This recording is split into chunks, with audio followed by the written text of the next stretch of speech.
So hello everyone, I welcome you all to Saurabh Pandey UPSC YouTube channel के अंदर। And let's discuss आज का जो टॉपिक है ज्योग्राफी का बहुत इंपॉर्टेंट टॉपिक है। And this is related with cyclone Michaung करके है और इसका लैंडफॉल हुआ है। लैंडफॉल शब्द का मतलब होता है जैसे मान लो हमारा सदर्न पार्ट में तमिलनाडु के रीजन में ये रीच किया है, तो जब साइक्लोन लैंड एरिया के ऊपर आ जाता है और बारिश और इसका इम्पैक्ट देखने को मिलता है, उसे हम लैंडफॉल शब्द जो है इस्तेमाल करते हैं। कई सारे इम्पैक्ट देखने को मिला, लाइफ का लॉस भी देखने को मिला, लाइफ ऑफ जो प्रॉपर्टी का लॉस एंड ऑल देखने को मिला है। तो इस सेशन के अंदर we will try to understand different dimensions जो कि इंपॉर्टेंट बन जाते हैं, जैसे साइक्लोन के बारे में डिस्कस करना। Then also will try to understand the tropical cyclone and extra tropical cyclone का जो कंसेप्ट है, नेमिंग कैसे किस तरीके से साइक्लोन्स की होती है वो भी हम लोग डिस्कस करेंगे। तो पहला एक शब्द है साइक्लोन, शब्द का क्या मतलब होता है? इट सिंपली मीन्स जैसे जो लो प्रेशर एरिया क्रिएट होता है। लो प्रेशर यहाँ शब्द जो यूज़ हो रहा है it is related with the atmospheric pressure.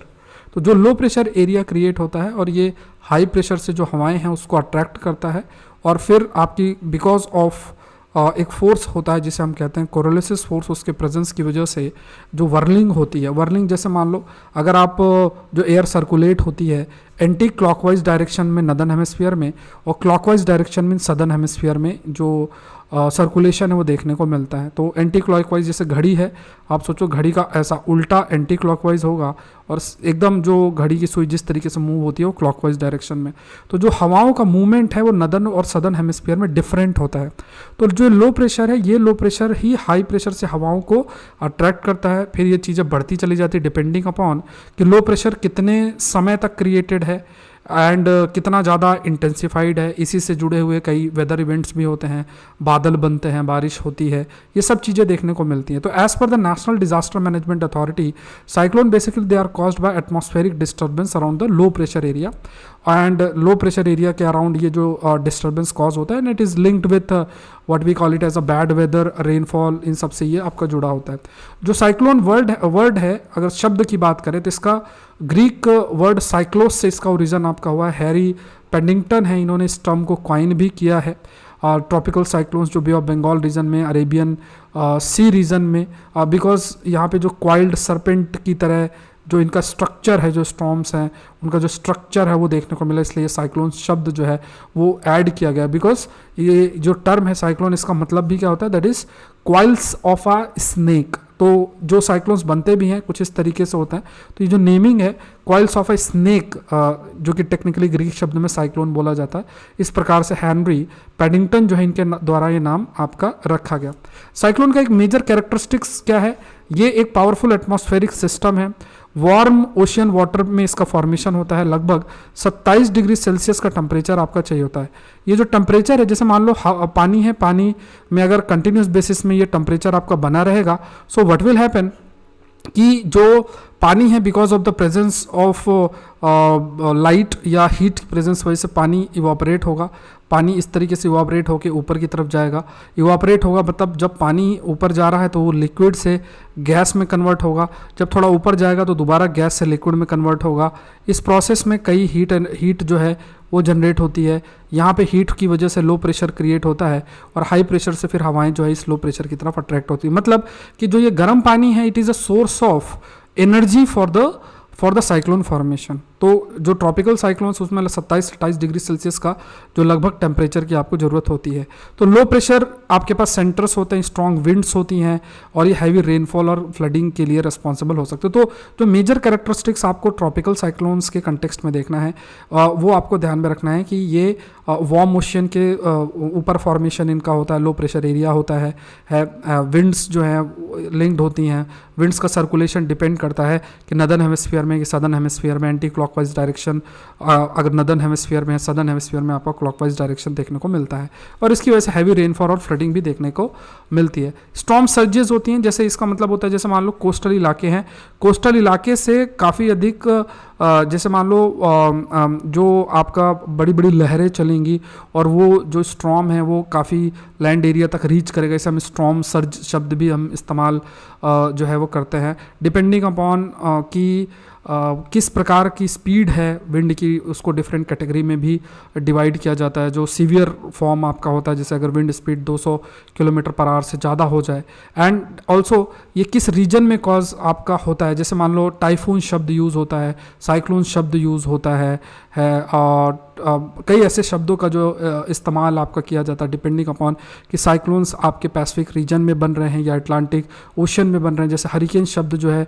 वो इस्तेमाल होता है अगर साइक्लोन्स आपके अटलांटिक रीजन में या ईस्टर्न पैसिफिक ओशन में बनेंगे, और टाइफून शब्द यूज़ होता है कि अगर साइक्लोन्स जो वेस्टर्न जो पैसिफिक ओशन रीजन है वहाँ पे बनता है। फिर एक ये स्केल होती है जिसे हम सैफिर सिम्पसन स्केल बोलते हैं। अगर आपसे पूछे कि सैफिर सिम्पसन स्केल न्यूज़ में है तो किससे रिलेटेड है, बेसिकली ये है कि किस तरीके से जो भी साइक्लोन्स हैं, हरिकेन्स हैं, उनकी इंटेंसिटी को आप किस तरीके से नापते हो।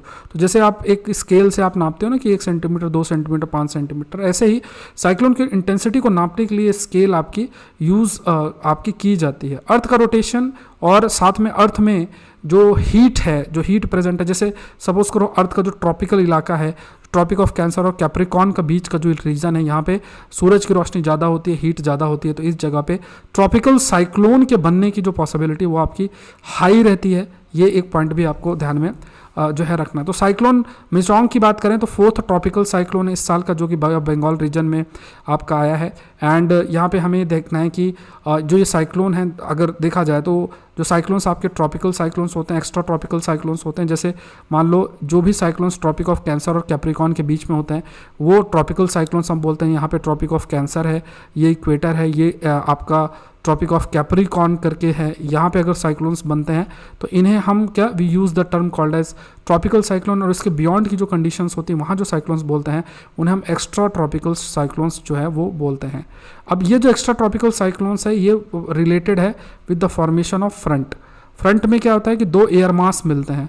एयर मास मतलब ये हो गया कि ऐसे मास ऑफ एयर जो एक सर्टेन सिमिलर प्रॉपर्टी कैरी करते हैं, उन जो जब मीट करते हैं, मतलब मान लो हवाएं यहाँ से आ रही हैं, ऊपर से हवाएं आ रही हैं, वो मीट करेंगी, फ्रंट का फॉर्मेशन होगा और देन आपका जो साइक्लोन्स हैं वो साइक्लोन्स आपके बनते हैं। तो ये जो एक्स्ट्रा ट्रॉपिकल साइक्लोन्स हैं, ये साइक्लोन्स की अगर हम बात करें खासतौर से टेम्परेट जोन या हाई लैटिट्यूड रीजन के अंदर आपके ये कॉज करते हैं। तो जैसे मान लो आपका ये अर्थ है और यहाँ से ये पोलर रीजन है, आर्टिक रीजन है या एंटार्टिक रीजन है, तो ठंडी हवाएं यहाँ से आती हैं, गर्म हवाएं यहाँ से आती हैं, मीट करती है, फ्रंट का फॉर्मेशन होता है और फिर आपका ये जो extra cyclones, extra tropical cyclones का गठन या आपका होता है। तो यहाँ पे सबसे इंपॉर्टेंट ये है कि 2 एयर मास मिलते हैं।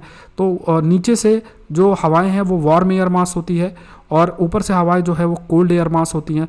दोनों एयर मास आके मिलते हैं और आपकी फिर बारिश जो है वो आपको देखने को कंटिन्यूस बेसिस में मिलती है। तो यहाँ पे एनर्जी है एक्स्ट्रा ट्रॉपिकल साइक्लोन्स के अंदर, वो जो पोटेंशियल एनर्जी है, एनर्जी जो साइक्लोन को रन करने के लिए चाहिए, वो बेसिकली जब कोल्ड और एयर मास इंटरैक्ट करते हैं तो वहाँ से एनर्जी डिराइव करते हैं। और ट्रॉपिकल साइक्लोन्स में बेसिकली क्या होता है कि आपको 27 डिग्री सेल्सियस का टेम्परेचर और मॉइस्चर का कंटिन्यूस सप्लाई, ये थोड़ा सा आपको ध्यान रखना। ये बेसिक डिफरेंस है कि जो एक्स्ट्रा ट्रॉपिकल साइक्लोन्स होंगे उन एक्स्ट्रा ट्रॉपिकल साइक्लोन्स की जो एक्स्ट्रा ट्रॉपिकल साइक्लोन्स होंगे, those extra tropical cyclones basically when you talk about these extra tropical cyclones, these extra tropical we can say cyclones, they are linked and they are basically related with what we call it as they are linked and related with the formation of front at the same point of the tropical cyclones need the condition जिस पर 27 degree Celsius का temperature और moisture का आपका continuous supply जो है ज़रूरत आपका बन जाता है। तो extra tropical cyclones can have a wind as a weak as tropical depression और एज स्ट्रॉन्ग एज हरिकेन्स। मतलब डिपेंड करता है एक्स्ट्रा ट्रॉपिकल साइक्लोन्स की, ये एक नेचर होता है कि जरूरी नहीं कि विंड बहुत ज़्यादा ही स्ट्रॉन्ग हो, it can be weak also, it can be strong also. Tropical cyclones जो है वो खास तौर से मेनली अगर आप देखेंगे तो ये जो है काउंटर क्लॉकवाइज, मतलब अभी हमने डिस्कस भी किया, इनका जो सर्कुलेशन होता है that is anti clockwise in the northern hemisphere. And यहाँ पे आपको ध्यान में रखना है कि for the formation of the tropical cyclone you need continuous supply of moisture और लगभग 27 डिग्री सेल्सियस का टेम्परेचर आपको चाहिए। हाउ साइक्लोनिक स्टॉर्म मिचोंग जो नाम रखा गया है, म्यांमार ने इस नाम को प्रपोज किया है प्रपोज किया गया है। तो जैसे क्या है, वर्ल्ड मेट्रोलॉजिकल ऑर्गेनाइजेशन की अगर हम बात करें तो वर्ल्ड मेट्रोलॉजिकल ऑर्गेनाइजेशन की गाइडलाइंस आपकी होती हैं, उसके तहत डिफरेंट डिफरेंट जोन्स में डिवाइडेड है।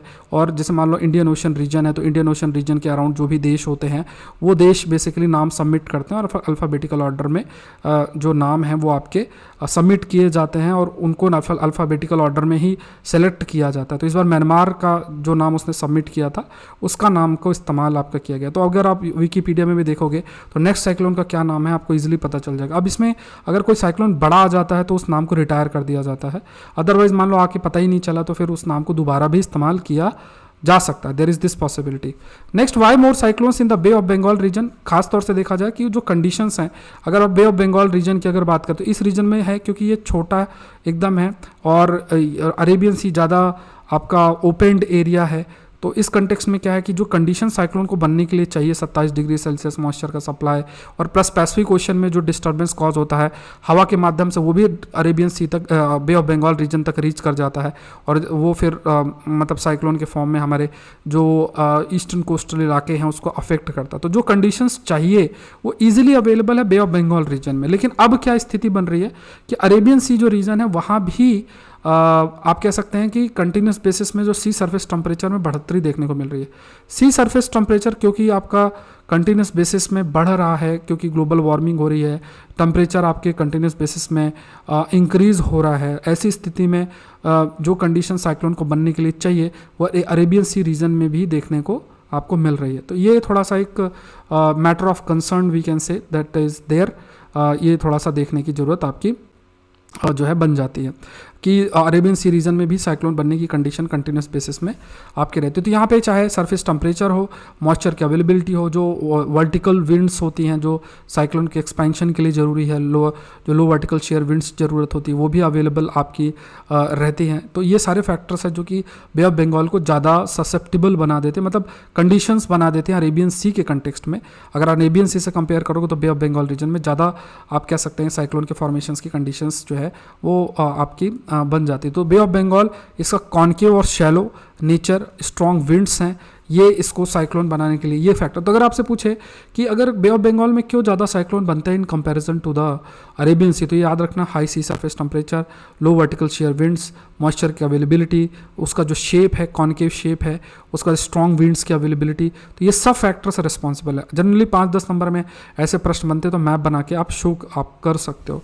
तो ये मिचोंग है, ये जो साइक्लोन है जो यहाँ ओरिजिनेट होकर और इस टाइप से हिट करेगा, तो ये सारे के सारे जो रीजन आंध्र प्रदेश और ये सब रीजन जो है इससे आपके हिट हो रहे हैं, इम्पैक्ट भी आपका जो है वो हो रहा है। बट बिकॉज ऑफ अभी आप देखोगे कि रिपोर्ट भी आई है कि क्योंकि हमारे पास we have the early warning system, because of that there is a high possibility कि हम लोग मतलब बिकॉज अर्ली वार्निंग सिस्टम होने की वजह से एक स्थिति बन जाती है कि जो लॉस ऑफ लाइफ है वो काफ़ी हद तक आपका कंट्रोल किया जा सकता है। ठीक है, तो यहाँ पे अगर आप सिविल सर्विस एग्ज़ाम की तैयारी कर रहे हैं, IAS एग्ज़ाम की तैयारी कर रहे हैं, तो आप मुझसे रीच कर सकते हैं। ये नंबर है, खाली मैसेज ही आपको करना है। और द हिंदू सेशन में ये सब टॉपिक मैं आपसे डिस्कस करता हूँ। द हिंदू सेशन और सुबह 5 बजे एक सेशन आता है जिसमें हम लोग current affairs, advance current affairs cover करते हैं। और द हिंदू सेशन जो है वो आपका मॉर्निंग 9, सवा 9 बजे आपका अपलोड हो जाता है, तो उसको गो थ्रू हो। सिविल सर्विस एग्जाम में करंट अफेयर्स पढ़ने का तरीका डिफरेंट होता है, तो वो थोड़ा सा आपको देखना है। सौरभ पांडे CSE ऐप जरूर से डाउनलोड करें। लगभग 2.5 से 3 के स्टूडेंट्स ऑलरेडी इस ऐप को डाउनलोड कर चुके हैं और अपनी प्रिपरेशन कर रहे हैं। आपको लगता है कि आपका आंसर जो आप चेक मतलब जो आंसर आप लिखते हैं उसका इवैल्यूएशन होना चाहिए, तो आप आकलन सीरीज़ का हिस्सा जरूर से बने। ये भी सौरभ पांडे CSE ऐप के अंदर है। एग्रीकल्चर ऑप्शनल का सेकंड बैच जल्द स्टार्ट होने वाला है। और ये जो prelims test series advance current affairs में इसका 8th टेस्ट शेड्यूल्ड है आपका सौरभ पांडे CSE ऐप में। संडे को रात को 9 बजे ऑलरेडी 7 टेस्ट हो चुके हैं। टोटल आपके 50 टेस्ट हैं। आप इस टेस्ट सीरीज़ का हिस्सा बनते हैं तो इसको आपको टेस्ट के PDF भी मिलेंगे। 5am सीरीज़ के कंटेंट भी आपको अवेलेबल होगा। तो बहुत अल्टीमेट अपॉर्चुनिटी, आपको मिस नहीं करना चाहिए। ARC रिपोर्ट के भी कोर्स लाइव है। ये रिपोर्ट्स बहुत मस्ट है आप कह सकते हैं सिविल सर्विस एग्जाम के लिए। और GS 2, 3 और 4 तीनों पेपर में कुछ कंटेंट इसमें कवर होता है। तो ये सारी रिपोर्ट्स मैंने डाल दी हैं जो कि GS कंटेक्स्ट में इंपॉर्टेंट है। आप डाउनलोड कर सकते हैं सौरभ पांडे CSE ऐप और रिपोर्ट्स को कंप्लीट कर सकते हैं। सो आज के लिए इतना ही। Saurabh Pandey UPSC YouTube channel को जरूर से सब्सक्राइब करें। और सीसेट की क्लासेस रेगुलर बेसिस पे आपकी चल रही हैं, तो सीसेट की क्लासेस रात को 9 बजे आपको मिल जाती हैं। तो सीसेट की क्लासेस आपको मिस बिल्कुल भी नहीं करना है। अगर आप चाहते हैं तो सीसेट की क्लासेस जयंत सर के द्वारा ली जा रही हैं, IIT दिल्ली से हैं भी वो, तो आप लोग क्लासेस रेगुलर बेसिस में करें, वो बहुत इंपॉर्टेंट है आप लोग के लिए। Thank you everyone, thank you.